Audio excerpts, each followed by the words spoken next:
আজ রান্না করছি পুরভরা পটল। তার জন্য বড় বড় পটল নিয়েছি। এবার দুদিকের মাথা কেটে নিচ্ছি, তারপর ছুরি দিয়ে ওপরটা হালকা করে চেঁচে নিচ্ছি, খোসা ছাড়াবো না। তারপর দুফালা করে বীজ বার করে নিচ্ছি চামচ দিয়ে। এই বীজগুলো ফেলবো না।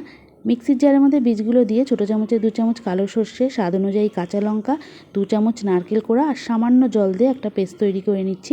পেস্টটা তৈরি করা হয়ে গেছে। ওই পেস্টের মধ্যে ছোটো চামচের 1/2 চামচ হলুদ গুঁড়ো, স্বাদ অনুযায়ী লবণ, সামান্য সর্ষের তেল দিয়ে খুব ভালোভাবে মিশিয়ে নিচ্ছি। তারপর দিয়ে দেবো ছোটো চিংড়ি মাছ, দিয়ে আবারও বেশ খানিকক্ষণ মতো মিশিয়ে নিলাম।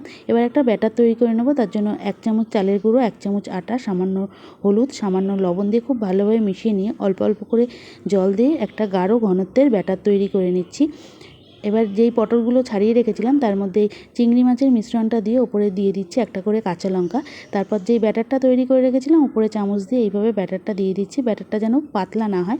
কড়াইয়ে সর্ষের তেল দিয়ে দিচ্ছি, দিয়ে পটলগুলো বেশ লাল করে ভেজে নিচ্ছি।